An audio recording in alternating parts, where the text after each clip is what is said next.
All right, welcome, welcome.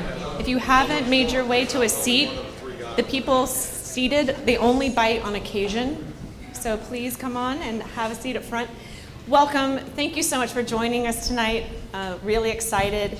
Tech and Tequila has been dormant for a little bit and we are ecstatic that it's back. So yes. Thank you. So my name's Megan Metzger. I am the CEO and founder of Decode and just absolutely thrilled. Thank you again. Man, who paid this crowd? But really excited to be teamed up with NextGov on such a fantastic event. We are going to be talking about the future of cyber tonight. We're going to hit everything from policy to emerging tech and how we can really move the government forward in the area of cybersecurity. If you hear something that you love tonight, like every good event, please pull out your phone, snap a picture, post it on social media. It's the hashtag Tech and Tequila. You can't screw that up too much. But, you know, it's on a sign somewhere. Yeah. It'll probably be less well spelled as the day goes by. Yeah. The more tequila stuff, yeah, it's going to get real interesting. But we're set for an absolutely fantastic discussion. Real quick on Decode, for those of you that are new to Decode itself, we are an IT accelerator. We focus squarely on helping the government get access to better tech so they can be more effective at their mission, move the country forward, and stay really top of the line with the technology that the government's using. So we are actually in the middle of our InfoSec and cybersecurity cohort. So after this panel, if you feel extremely motivated, could the companies that are here in town as part of our accelerator, please raise your hands. Look around, definitely connect with those folks. They're doing amazing things in government.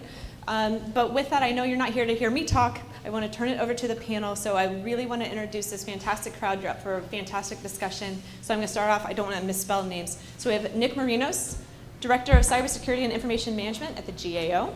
We have JC Hertz, she's the co-founder and COO of Ion Channel, really cutting edge tech. We have Jim Chin, Professor of Cybersecurity at the National Defense University. And last but definitely not least, our moderator for the evening, Joe. So Joe, please take it away. Thank you very much. Thank you, everyone. Please keep drinking because tequila's half the point here.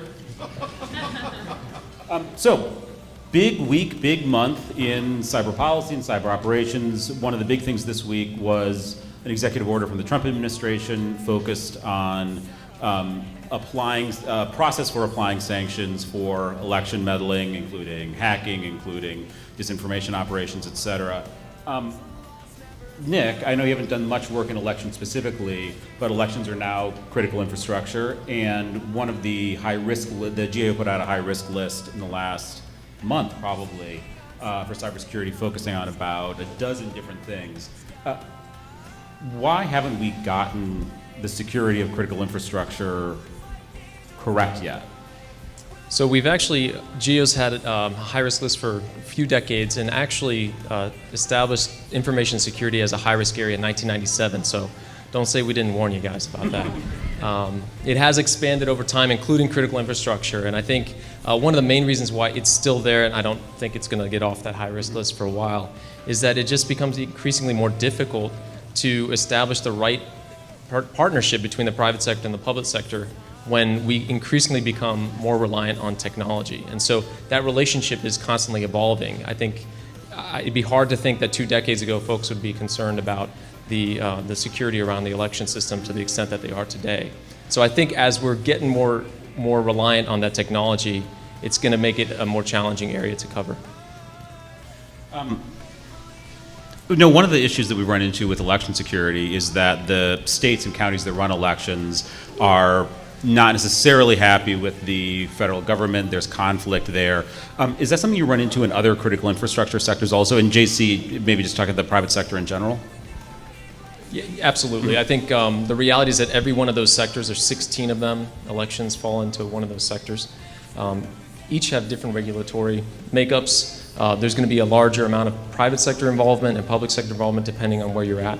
And so the way that government approaches assisting those companies or those entities is going to change. In the case of state and local, the federal reach goes with its money. So to the extent that the federal funds are being administered to assist at that level, it gets a little bit easier to have folks be more amenable. But I think the reality, and for example, we issued a report back in the spring focused on the NIST cybersecurity framework and whether folks out in the sectors were actually using this thing to help improve security. The reality is it's really hard to know. Government has a challenge. We call it the federal fatigue. Folks don't want government knocking on the door too many times. And so I think what I will say is in the case of elections, we've seen DHS be proactive to try to do outreach, to provide ways that it can assist those state and local entities in really evaluating their security. And I think that's a path that's probably worth taking. JC, you work with government and the private sector. How are they communicating? Well, I think part of the problem is that, folks from the government arrive and, we're from the federal government, we're here to help. And we have for you these incredibly helpful mandates. and frankly, NIST is part of the problem. Because I think one of the few people who actually reads the NIST standards. In order to accomplish this, I have to force myself to get a pedicure and just sit in the chair. This is a real slate pitch. You're anti-NIST standards? But if you read them, if you go through the 176-page standard, what you come to realize is that there are oh so many ways to satisfy those requirements, and a lot of them require, you basically have to hire 3 people. And if you hire 3 people, you can check all the boxes. It doesn't make you more secure. It makes you more compliant. And so I think we have to recognize that it is a fundamental difference between security and compliance. Yep. And every time we have a regulation come out, a standard, a mandate come out, the first thing, the necessary thing is going to be compliance. And that compliance can be intensely expensive, but it doesn't necessarily make you more secure. And we have to be honest with ourselves, and I think turn to industry, because in every single industry, there's a range of people who are just kind of walking around with their head in barrels, all the way up to like super ninjas in every single industry. And so it really becomes a question of what are the best practices, what is the smart money doing, and then how do we place a value on security above and beyond compliance. So JC, do you guys know the NIST standards came out in 2014 and they've been updated since then? Just the government's recommendations for how private companies should be secure. I mean, this is a real slate pitch that you think those are. What should the government, what should industry do instead? They can be completely correct and not helpful. Right? So you can be 100% tax compliant and still be broke. And so I think that's the distinction, is that we can drive compliance because we know how to measure compliance, because you check the box. But then how do you automate that? How do you start to make that cheap so that people can really focus on security? And there's a lot afoot in the cloud world, so the whole idea of compliance as code and inherited controls. So you have 1,189 controls, and if you get onto this cloud environment configured this way, you've satisfied 681 of them. Yay, you. How do we start to use technology and automation to drive down the price of compliance so that we can then move forward into these real questions that are about security? And when the NIST standards come with an automated configuration on AWS, that's when we move to the better place. So I'll get you in 1 second, Jim. Sorry to leave you out so far, but what do you think of that, Nick? So working for a compliance agency. I work within the legislative branch, just for the record, too. Okay. No, I don't disagree with that, and I think that not only do we feel that that's the approach that federal agencies should take themselves, it's a risk-based approach, just like within the private sector. There's finite money, there's finite workforce and resources to apply. So the most important thing up front is for an organization to figure out what's the most important information it has, where does it contain, and what are our biggest problems? And that's where we start with our audits and with our evaluations. That's where we want people to start thinking about it too. And again, not a non-NIST individual here. The cybersecurity framework and even the risk management framework that NIST has established years ago is really built on that. I will say, government loves its documentation, and there is a value to that because it does help you to figure out whether your processes are straight. But I will say the most important thing, and I think something that we talked about earlier too, the workforce issue is the biggest problem we have here. So for example, when we did that work back in the spring and we issued that report, one of the things that we heard from those sectors that we were able to talk to was that they didn't have the right training for the individuals that were involved in cybersecurity. I mean, think about if you've got like a local municipality has a water treatment facility, and the cyber guy is the same guy that maintains the IT that may clean the bathrooms, depending on what their role is. Then it's going to be really challenging for that person to have the right expertise. And this is a global issue. Obviously everybody's got the shortage. And the only thing I'd also say on that too, we're really good at bringing folks into the government, training them up, and being really, really marketable to come out to you guys and get jobs for higher pay. And so that's another issue that we face, which makes it even more difficult to confront the cyber problem. Vested interest, I mean, I run a security automation company, right? So it all looks like a nail to me. But from a human resources perspective, there is no way to address these issues except by automation because of just the dynamics of the labor market.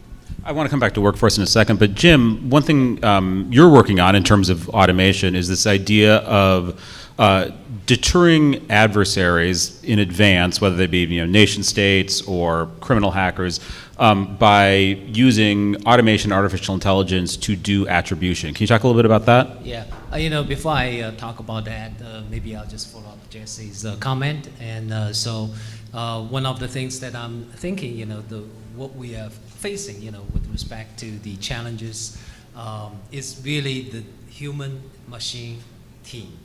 So in other words, if you think about the automation that JC was talking about, machine had, for example, the election machines, election devices, they are not intelligent enough. So we try to put more people into the domain, but it's not necessarily, that will help us to solve all the problems. And it's also, if you 100% depend on machines, and it will not solve the problem too. So it's really how to form the human and machine team and to solve the challenges, to deal with the challenges that we're facing. With respect to deterrence, one of the things that, we may, if you look at the deterrence that we have, usually anytime when we are talking about deterrence, it's about the, we're using the deterrence theories, basically deterrence by punishment or deterrence by denial. These are usually, these deterrence theories, they are working very effectively, especially in the during the Cold War. And then, we obviously, U.S., we obviously, just like, just use this to just literally, to achieve the goals that we would like to have. And you can also see, the collapse of the Soviet Union at the end. But if you look at the cyber domain, things are a lot different. So in other words, if you think about cyber, there are some specific characteristics, we have to consider. Number one, it's anonymous, meaning like say somebody can get online and try to pretend to be somebody else, or maybe try to pretend to be somebody not him or herself. The second characteristic is really about the speed. How fast you can see that the transmission and also communication can go through. And all these, like say, if we are still using the traditional, deterrence theory, and obviously it takes too long. Say, for example, economic sanctions or diplomatic, responses, they always take time.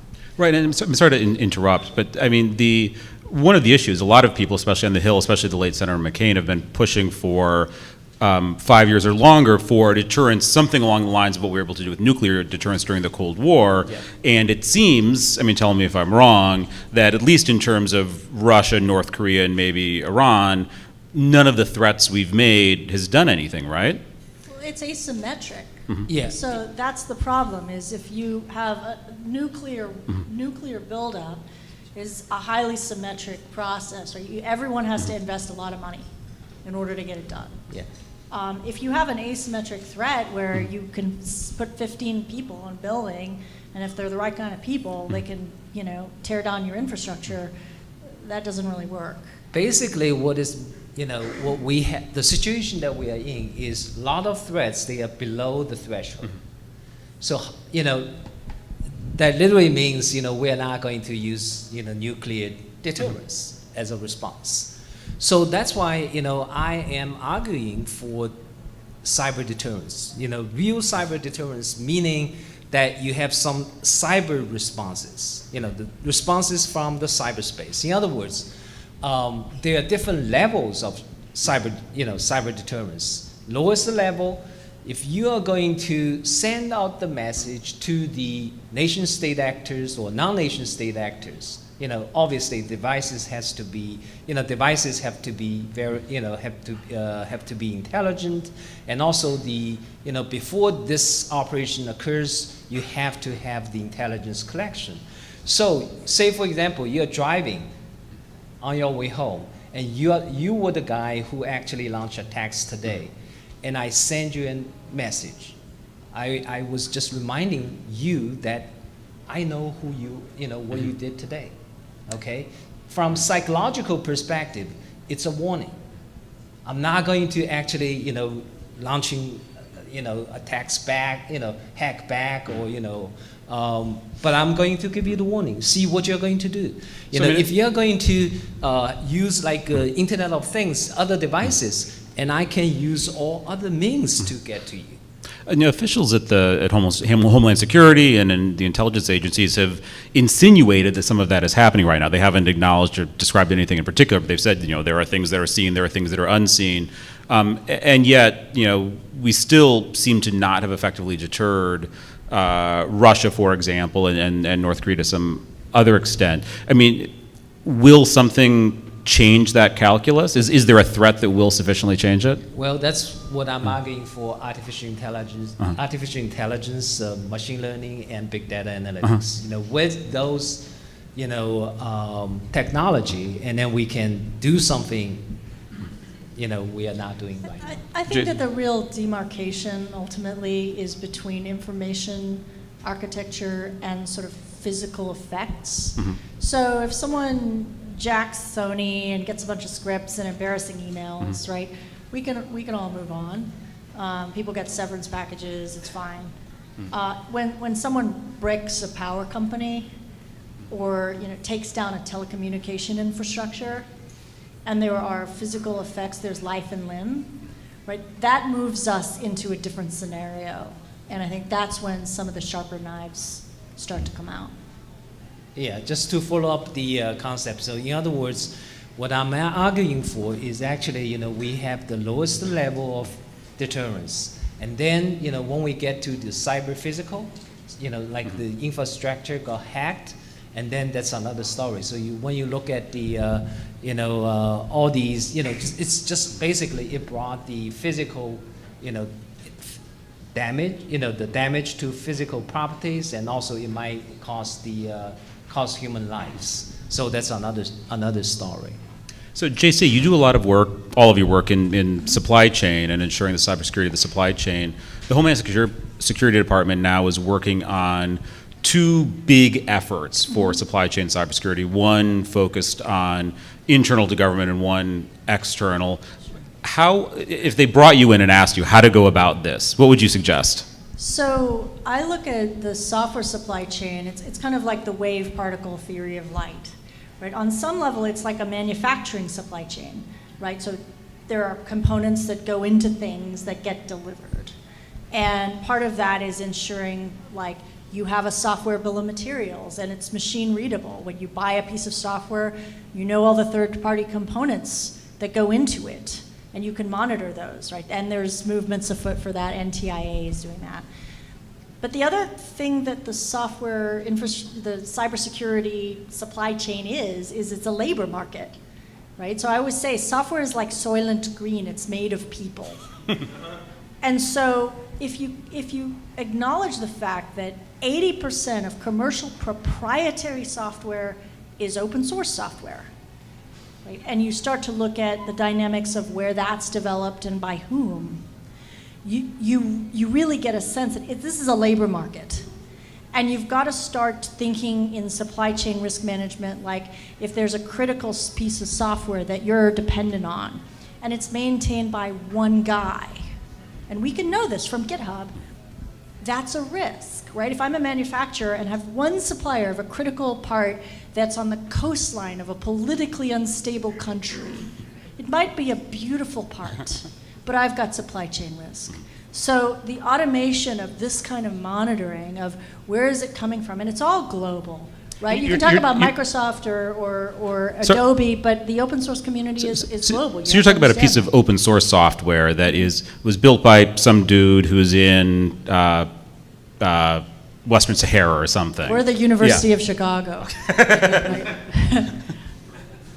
So one of the major things that DHS has done in supply chain, and Congress too, is this effort to ban Kaspersky antivirus from the federal government and from contractors. The deadline for all contractors to have Kaspersky off of their systems is coming October 1. Sure. Do you have a sense of how that's going, first? And then second, is this a good way to go about supply chain cybersecurity by saying nothing from this company, nothing from companies from this country, those sort of one-offs? Well, it's definitely smart if a vendor has done something bad that is demonstrably bad, that vendor's software is not running on government infrastructure, right? And so I think the response raises this bigger question of what do we do past the acquisition cycle, right? Because you can say, well, these people are on the good list and these people are on the naughty list, but the problem is even in our lists of approved parts, right, there's manufacturers of counterfeit stuff like up and down that list because it's hard to keep that list current. So if we find something after things have been bought, how do we demonstrate this quality of resilience, right? How do we know what we're running? Can we yank it out, right? I think that it was a pretty good test of, well, for this particular thing, yes, we can locate where there's Kaspersky, and yes, we can decommission it. That was a good test. I think for things that are kind of buried down in the infrastructure, I mean, what would happen if it was our PKI software, right? So I think that we talk about robustness, how strong our infrastructure is, but we really need to start also talking about the quality of resilience, right? So how many alternatives do we have? And when something goes down, how fast can we get things back up? And the difficulty there is that it runs against this bureaucratic tendency towards standardization, right? So when we standardize, we pick one thing and that's the winner and we award the contract. But maybe it makes more sense to have a lot of different things running so that you have some fallover capacity if one of those things doesn't work out. Kaspersky, it's been roughly a year-long process. I mean, this was not an easy lift. Nick, it sounded like you were going to say something? Yeah, I think a couple of thoughts. One, Jim, you mentioned the machine-human, kind of dynamic, and then you also mentioned, the awareness, and I think that's where government has been continually challenged. Knowing what's on the network, what is running all over the enterprise is a big challenge, and if you don't know what you have, you can throw the best tools on there for scanning, but if it's only scanning 85% of your environment, the 15% is going to take you down. So even in the case of Kaspersky, how is it going is only going to be as much as the agency knows that it exists on a particular device at a particular time. And you have to solve it. If you're going to solve it, you have to automate the solution, right? So sending Josh and Donna from auditing around to the agency for Josh and Donna? the hell year of their lives, right? That's not really an answer. But I'd say on the automated side, automated tools require configuring. Correct. Automated tools require testing. There needs to be some human intervention there. Sure. Exactly to my point of if an automated tool is designed and only scans 85% because that's the list that they got to scan, then you've got the door open enough for someone to get in. We just hired a person to work on software quality full-time in our company. And one of the requirements in that job rec was we need someone with a devious mind who really wants to figure out how to break things. And that's also counter to the bureaucratic. You can't have any of my guys, just for the record. Bad news, right? So I think that the human machine team, right, the best thing that human can do is challenge the assumptions about how things are supposed to work and break things and have a little bit of a devious mind, you know, and feel fully clearable. And that I think that's the challenge, is we have to be able to question our own assumptions in that human machine team and make it okay to have people who are going to raise their hands and say, yeah, but what if someone threw that out the window and decided instead to do this other kind of crazy ass thing? That would break. So think of questions. I'm going to turn to you guys in a couple of minutes to join the conversation. Nick, another thing that was on the high risk list and you've spent a lot of time on is federal agency cybersecurity. It seems to me that, you know, 2014, 2015, when I started covering this stuff, every 3 to 6 months, there would be a major agency breach. I don't think there has been one in like a year. Are things getting better? I mean, no.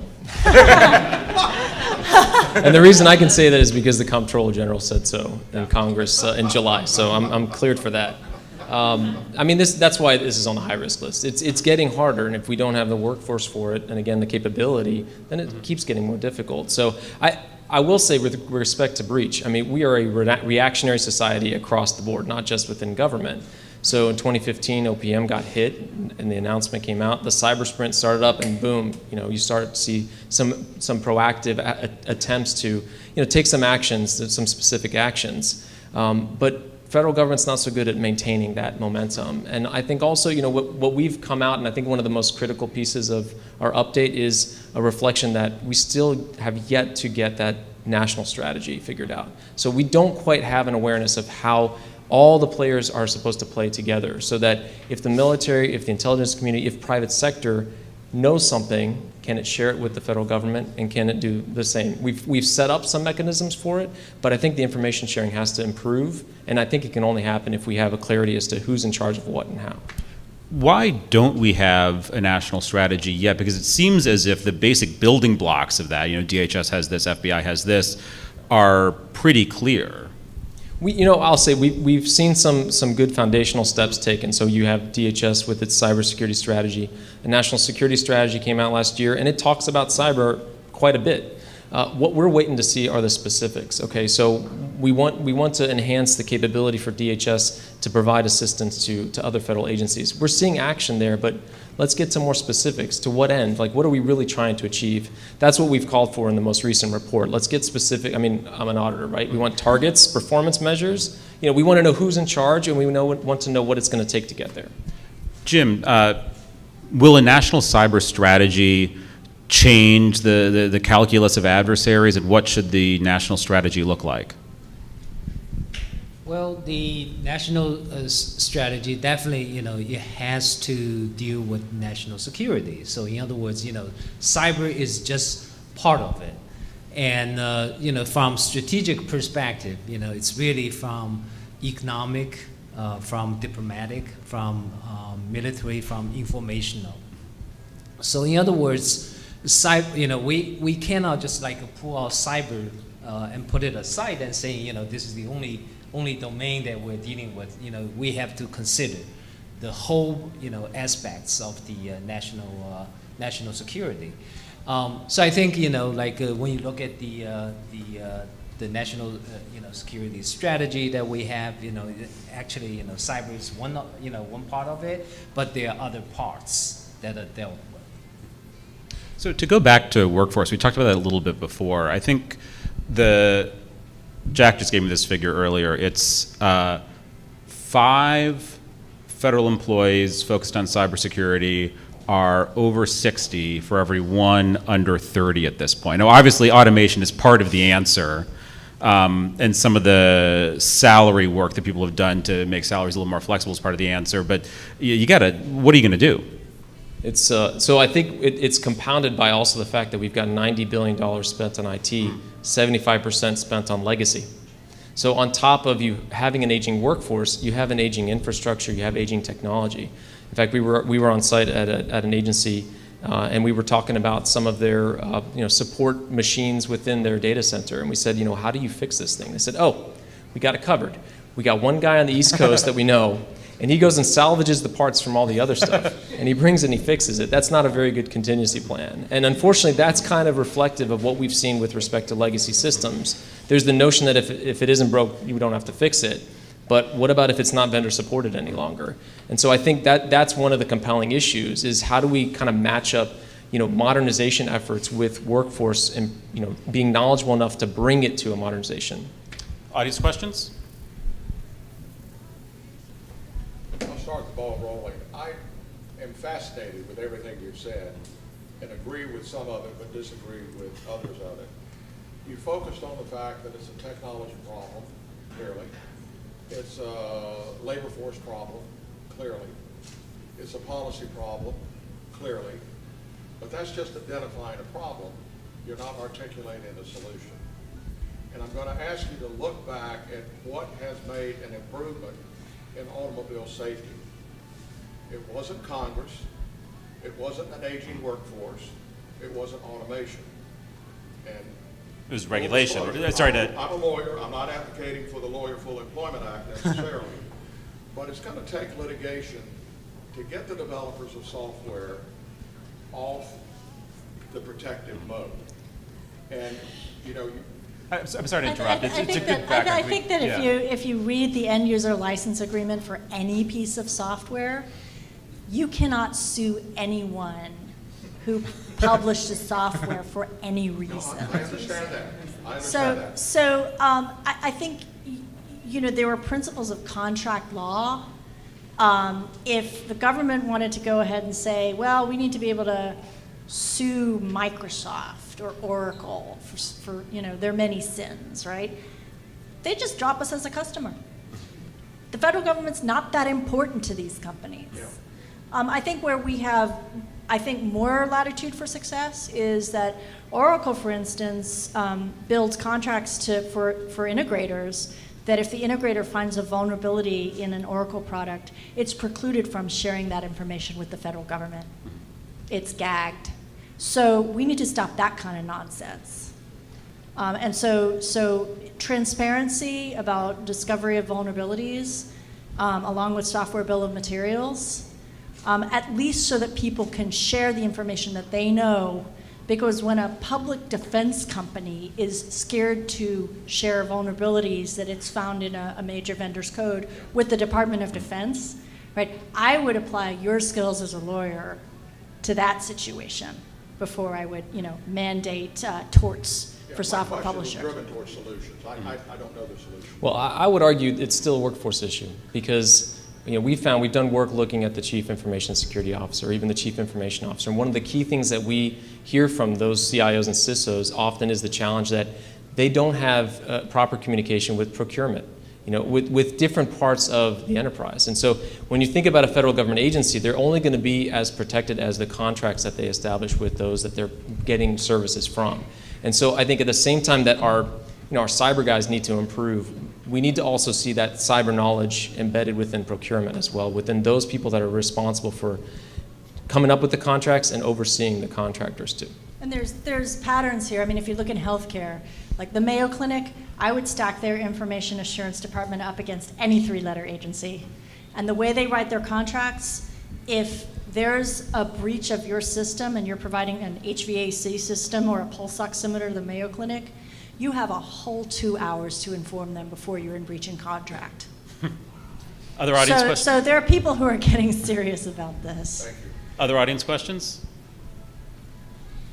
So I guess I would, two things. First, having served in government for 15 years before I left, and having come in right after the peace dividend in the 90s when we started the hiring surge, I'm always reluctant to say hire more people, right? Because I think that's a false flag.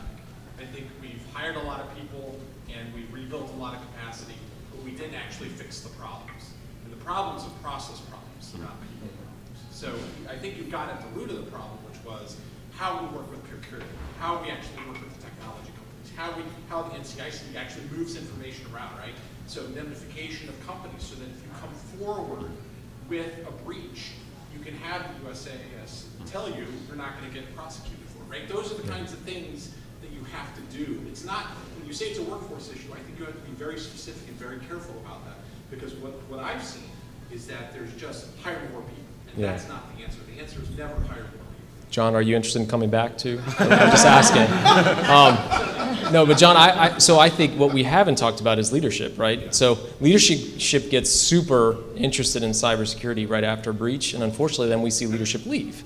But so we need continuity there too. I mean, the average tenure of a CIO, I think, is like still 2 years. Or, I mean, we came out with a new stat. I think it's around there. And so the amount of time that it takes for a modernization effort to happen, or talking processes, right? Absolutely, 100% agree. You have to have continuity there, and I think that's one of our challenges. You're right. The workforce problem is not just getting somebody in a security operations center that knows the technology. You absolutely need that too, but you also need the person at the top to understand what the real problems are. So part of the Trump executive order was that a top agency official, the secretary or deputy secretary, would be held responsible for insecurity or in the case of a breach.